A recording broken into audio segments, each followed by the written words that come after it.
കാടിന്റെ രസകരവും കൗതുകം നിറഞ്ഞതും വന്യമായ കാഴ്ചകളാൽ നിറഞ്ഞു നിൽക്കുന്ന ഇടം.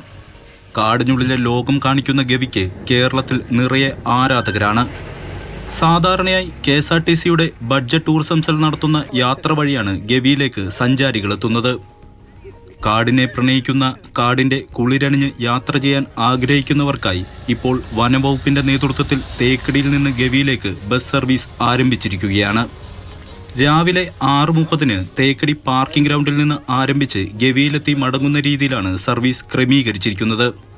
യാത്രയ്ക്ക് പ്രഭാത ഭക്ഷണം ഉൾപ്പെടെ 1000 രൂപയാണ് ഒരാൾക്ക് ടിക്കറ്റ് നിരക്ക്. തേക്കടിയിലെത്തുന്ന സഞ്ചാരികൾക്ക് ബോട്ടിംഗ് ആണ് കൂടുതലായിട്ട് എല്ലാവരും പ്രതീക്ഷിച്ചു വരുന്നത്.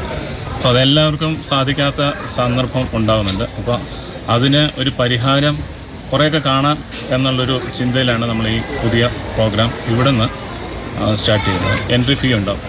ഇന്ത്യൻസ് ആണെങ്കിൽ 45 രൂപയും ഫോറിനേഴ്സ് ആണെങ്കിൽ 500 രൂപയും കൂടി ആണ് അതിൻ്റെ ഫീസ് വരുന്നത്. ഇതിൻ്റെ അകത്ത് ഇൻക്ലൂഡ് ചെയ്തിരിക്കുന്നത് നമ്മൾ ബ്രേക്ക്ഫാസ്റ്റ് ഇൻക്ലൂഡ് ചെയ്തിട്ടുണ്ട്. അത് വള്ളക്കടവിൽ നിന്നാണ് ബ്രേക്ക്ഫാസ്റ്റ് കഴിക്കാനുള്ള സമയം നമ്മൾ കൊടുക്കുന്നത്. സവാരിക്ക് ശേഷം ഉച്ചയ്ക്ക് തേക്കടിയിൽ മടങ്ങിയെത്തും. ആദ്യ ദിവസം തന്നെ ധാരാളം പേരാണ് ഇൻഫർമേഷൻ സെന്ററിൽ നേരിട്ടെത്തി യാത്രയ്ക്കായി ബുക്കിംഗ് നടത്തിയത്. നന്നായിരുന്നു. അടിപൊളി എക്സ്പീരിയൻസ് ആണ് യാത്ര. മൃഗങ്ങളെയൊക്കെ കാണാനും നല്ലൊരു അനുഭവമായിരുന്നു. ഡാം എല്ലാം കൊണ്ടും കാഴ്ചകളൊക്കെ, പിന്നെ ബ്രേക്ക്ഫാസ്റ്റ്, ആഹാരം എല്ലാം കൊണ്ടും നന്നായിരുന്നു. രാവിലെ പിക്കപ്പ് ഡ്രോപ്പ് എല്ലാം സമയത്തിന് നടന്നു. 32 പേർക്ക് സഞ്ചരിക്കാവുന്ന ബസ്സാണ് സർവീസ് നടത്തുന്നത്. അധികം വൈകാതെ ബുക്കിംഗ് ഓൺലൈനിലേക്ക് മാറും.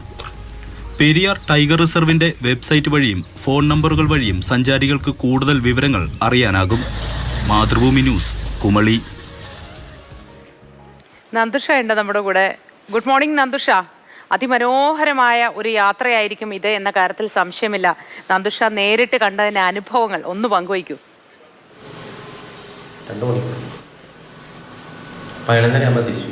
ഏതാണ്ട് കാടിനുള്ളിൽ കൂടിയുള്ള ഒരു വളരെ രസകരമായ ഒരു യാത്രയാണ് ഈ കുമളിയിൽ നിന്ന് ഗവി വരെ ഉള്ളത്.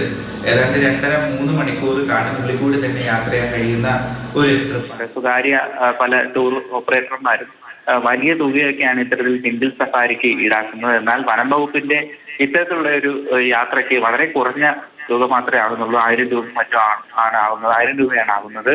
ഏതായാലും 2.5 മണിക്കൂർ കൊണ്ട് അല്ലെങ്കിൽ 3 മണിക്കൂർ കൊണ്ട് കുമളിയിൽ നിന്ന് 6:30 പുറപ്പെടുന്ന ഫോറസ്റ്റിന്റെ ബസ് ഗവിയിലേക്ക് എത്തിച്ചേരും. 3 മണിക്കൂറാണ് ഈ കാടിനുള്ളിലൂടെ സഞ്ചരിക്കുന്നത്.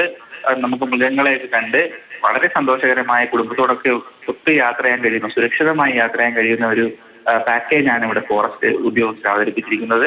ഏതായാലും നമുക്കറിയാം, കുമളിയും ഗവിയും ഒരേപോലെ തന്നെ കേരളത്തിന്റെ ടൂറിസം ഭൂപടത്തിൽ നിർണായകമായ സ്ഥാനം വഹിക്കുന്ന 2 സ്ഥലങ്ങളാണ്. അതിനിടയിലൂടെയുള്ള വള്ളക്കടവ് എന്ന പറയുന്ന പ്രദേശത്തുകൂടി കാടിനുള്ളിലേക്ക് പ്രവേശിക്കുമ്പോൾ ഘോര വനമാണ്.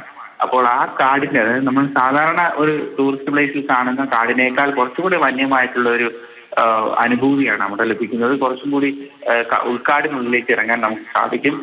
ഭാഗ്യമുണ്ടെങ്കിൽ കുറച്ചധികം മൃഗങ്ങളെ തന്നെ നമുക്ക് കാണാൻ സാധിക്കും. കാര്യം ആനയാണ് മിക്കപ്പോഴും ഈ വഴിയിൽ കൂടുതലായി ഉണ്ടാകാറുള്ളത്. കരടിയെ മറ്റും കാണാൻ സാധിക്കുന്ന ആളുകൾ കൂടിയുണ്ട്. ഏതായാലും ഇതൊന്നും ഈ ബസ്സിൽ പോകുന്ന ആളുകളെ ആക്രമിക്കുന്ന ഒരു സ്ഥലത്തിലേക്കൊന്നും ഒരിക്കലും വരില്ല. കാര്യം വനം വകുപ്പ് പൂർണ്ണ സുരക്ഷിതത്വം ഉറപ്പുവരുത്തിയാണ് ഈ സഞ്ചാരികളെ എല്ലാം തന്നെ ഗവിയിലേക്ക് എത്തിക്കുന്നത്. പ്രധാനമായും വനം വകുപ്പിന്റെ 2 ഫോൺ നമ്പറുകൾ വഴിയും പെരിയാർ ടൈഗർ റിസർവിന്റെ വെബ്സൈറ്റ് വഴിയുമാണ് ഇത്തരം ഒരു യാത്രകൾ നമുക്ക് ബുക്ക് ചെയ്യാൻ സാധിക്കുന്നത്. ഏതായാലും യാത്ര വൻ വിജയമായി മാറിക്കൊണ്ടിരിക്കുകയാണ്. എല്ലാ ദിവസവും ബസ് നിറയെ ആളുകളുമായിട്ടാണ് വനം വകുപ്പിന്റെ ഈ യാത്ര, ജംഗിൾ സഫാരി, കുമളിയിൽ നിന്ന് തുടങ്ങി ഗവിയിലേക്ക് എത്തുന്നത്.